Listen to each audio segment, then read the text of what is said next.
June 12, 1944. The French countryside was still scarred from the initial invasion.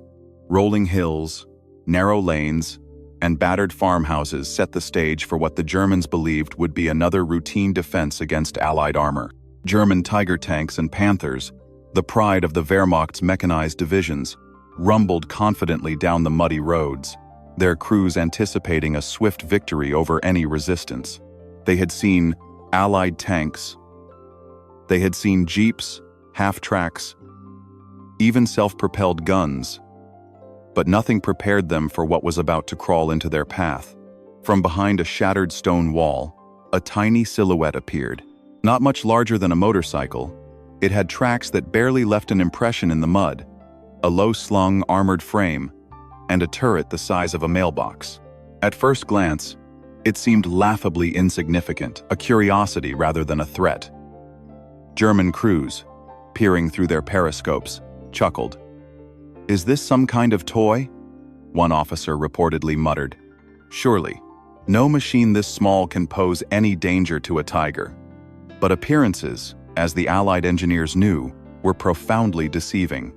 This bug tank, as it would come to be known, was the product of relentless experimentation, ingenuity, and an obsession with asymmetrical warfare.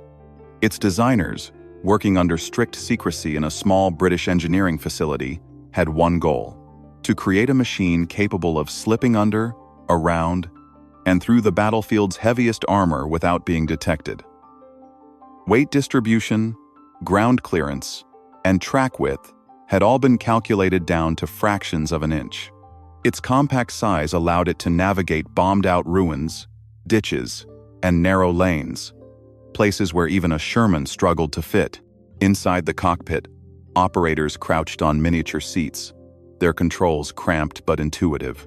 A joystick in one hand, a series of levers in the other, every movement of the machine responded precisely to their touch.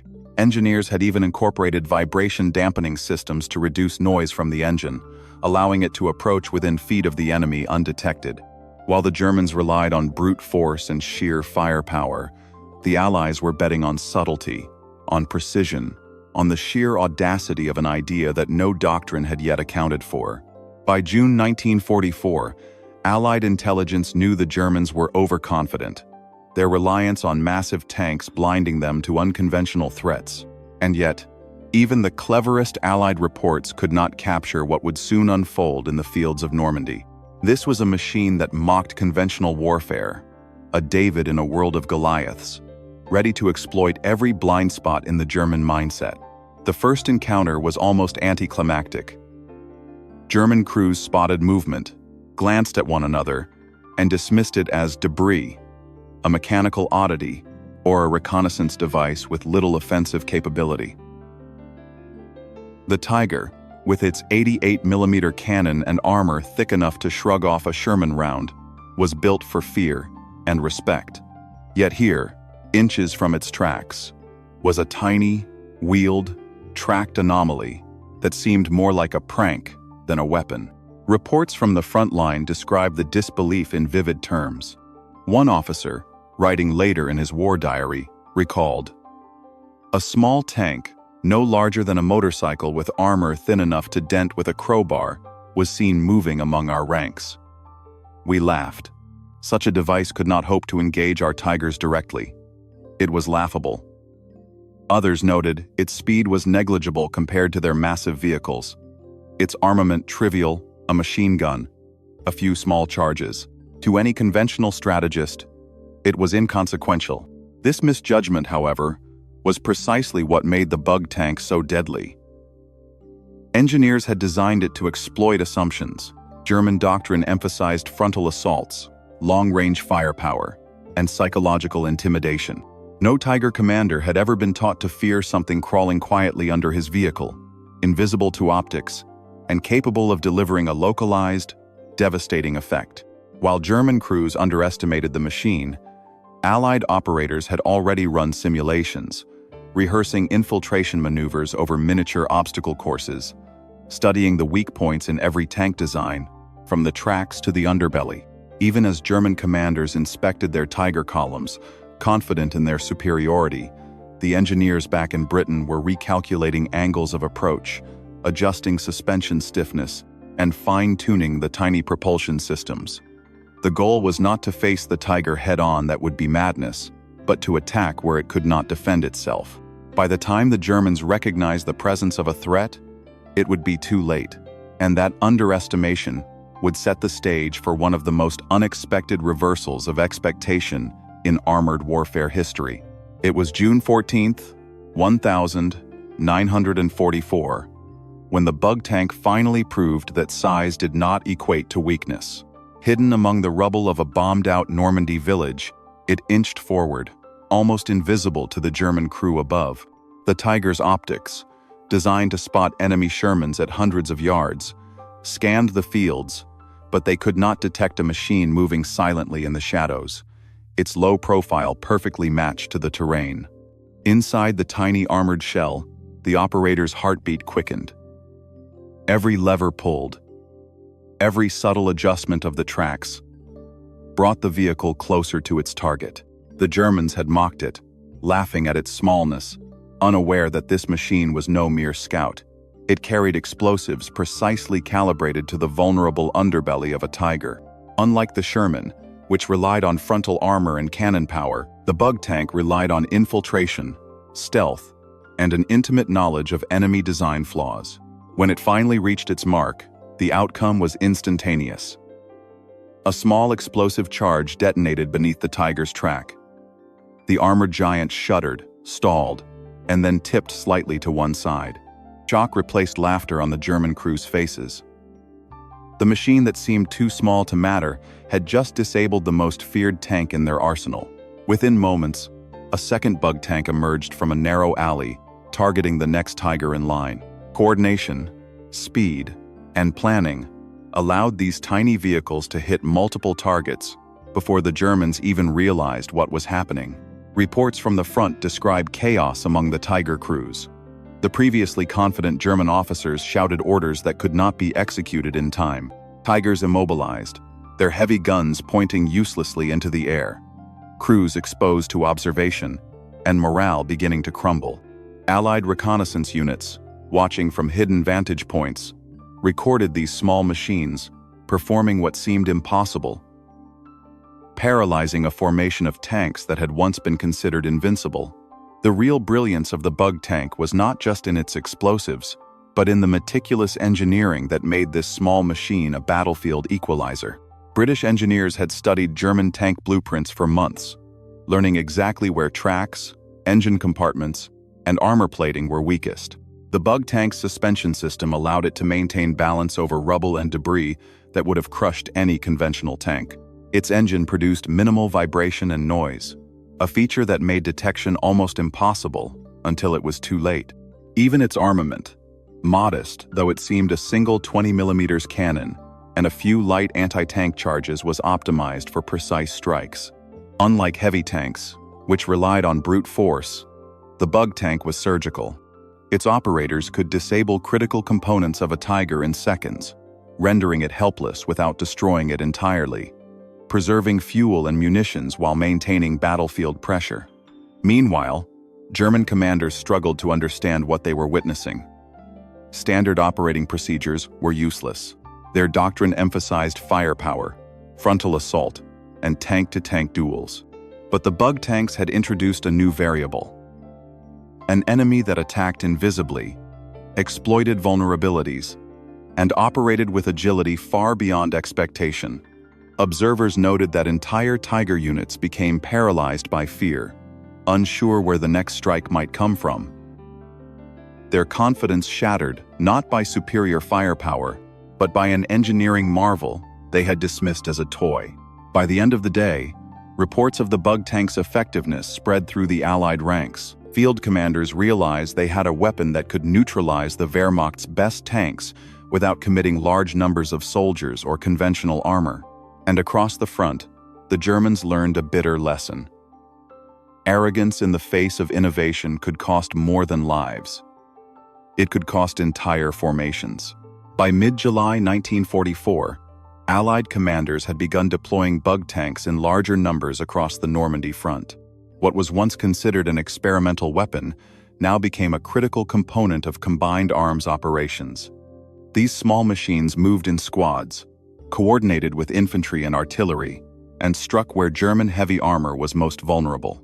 The impact on German strategy was immediate. Tiger and Panther units, long considered invincible, now had to account for threats they couldn't see, hear, or anticipate. German reports described phantom strikes from nowhere. Tigers immobilized overnight, their crews trapped inside, and no obvious cause found. Each encounter eroded confidence in the Wehrmacht's doctrine, which had long relied on psychological dominance through superior armor and firepower. Allied reconnaissance units documented a striking pattern. Bug tanks were not just disabling tanks, they were dictating German movements. Armored columns slowed, formations stretched to defend against unseen threats, and supply convoys became vulnerable. Small, lightweight, and agile, the bug tanks forced the Germans into a reactive posture, turning the once offensive Wehrmacht into a defensive and fearful force. Colonel James H. Rutherford of the British 79th Armored Division reported in his diary, "Our little machines are rewriting the battlefield. The Germans cannot fight what they cannot comprehend. It is a war of shadows, and in the shadows, we dominate." The phrase would later become synonymous with the bug tank campaign. The bug tank's effectiveness went beyond physical destruction. It created a psychological storm.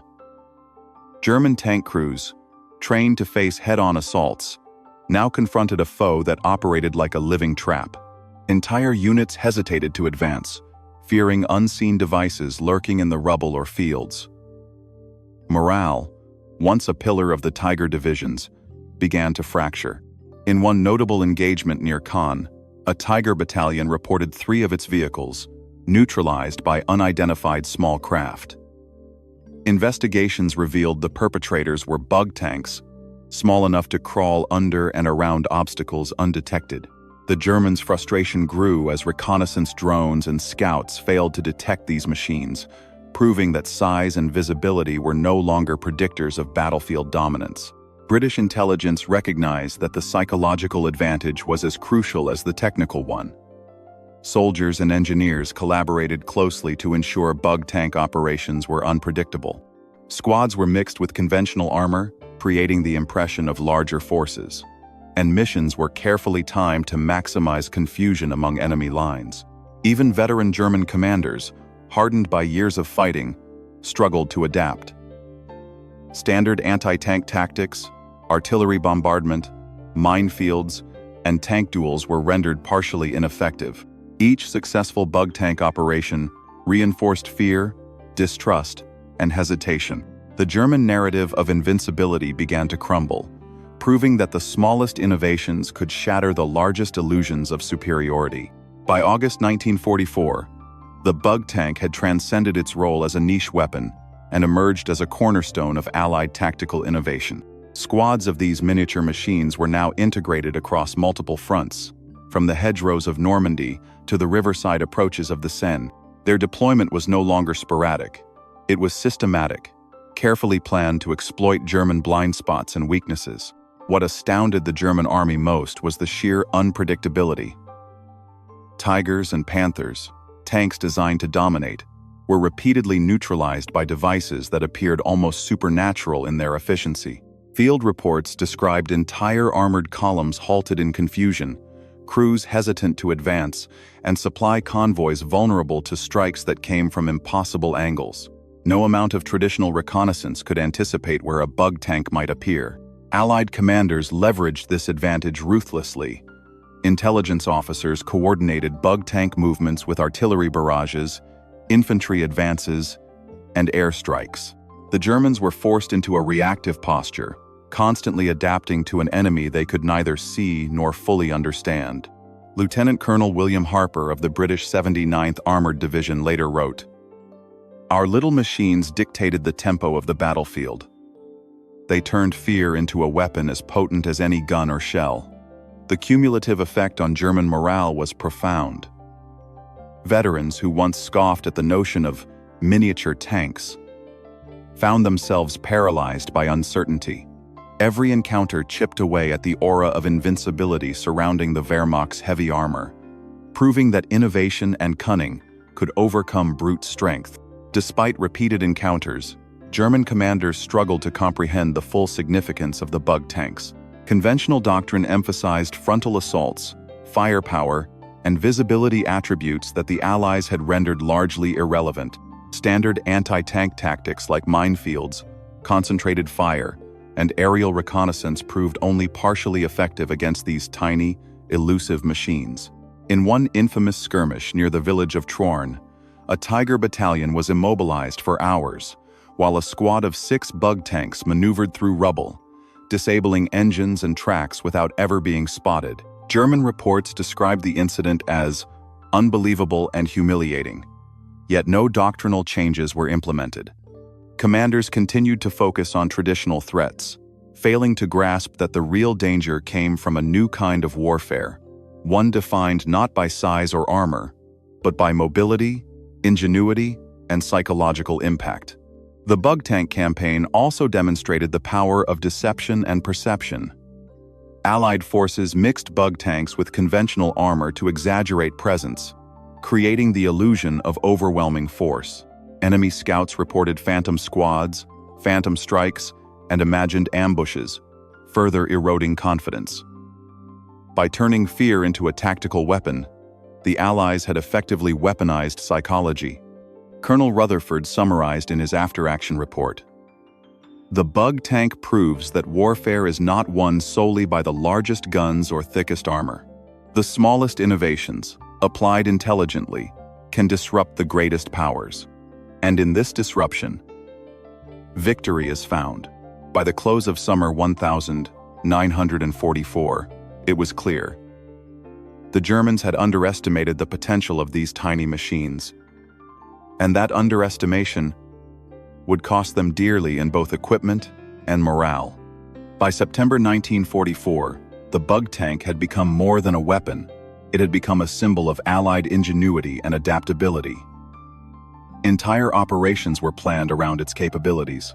In Normandy, squads of these tiny machines scouted the most heavily defended German positions, identified weak points, and even disrupted counterattacks before they could consolidate. German forces, meanwhile, were running out of options. Tigers, Panthers, and even heavy artillery found themselves vulnerable to machines smaller than a man could carry. Reports from the 501st Panzer Battalion described a terror we cannot anticipate and an enemy that appears everywhere and nowhere. Morale deteriorated as crews faced threats they had no training to counter. Even elite tank commanders, hardened in the brutal campaigns of Russia and Africa, expressed disbelief. The psychological impact was matched by tangible tactical gains. Villages that once required days of bloody assaults fell in hours. Supply lines were disrupted, armored formations stalled, and intelligence gathering reached unprecedented efficiency. Allied engineers continuously upgraded the bug tanks, adding remote detonators, enhanced mobility, and even rudimentary armor. Each iteration widened the technological gap, leaving German strategists perpetually one step behind. By the autumn of 1944, historians would later note, the bug tank had rewritten the rules of engagement. It was proof that innovation and daring, when applied intelligently, could dismantle even the most formidable military machinery. The bug tank campaign left a lasting imprint on both the battlefield and military doctrine. German forces, humiliated and frustrated, never fully adapted. Their manuals continued to emphasize conventional anti-tank strategies, failing to incorporate lessons learned from encounters with these miniature machines. The tiny, underestimated vehicles had demonstrated that information, flexibility, and ingenuity could outweigh brute strength. Allied forces, on the other hand, saw the potential for a new kind of warfare, one where unconventional, small-scale innovations could achieve strategic results. The lessons of the bug tank would influence Cold War mechanized doctrine, special operations planning, and even the development of remotely operated and unmanned vehicles decades later. Soldiers who operated the bug tanks recalled their work as a strange combination of engineering marvel and battlefield wizardry. Lieutenant James Collier of the British 79th Armored Division described it simply: "We weren't just fighting tanks. We were rewriting how tanks were fought." In the end, the tiny machines had proven that no amount of armor, firepower, or intimidation could substitute for creativity and foresight. German Tigers, once feared across Europe, had been humbled by crawling marvels that turned the battlefield into a chessboard, where size and strength mattered far less than cunning and coordination. The bug tank's story became a testament to the hidden power of innovation, the idea that even the smallest tool, wielded intelligently, can topple giants. And in that truth lay a lesson that resonates in military thinking to this very day. Underestimate the little things at your peril.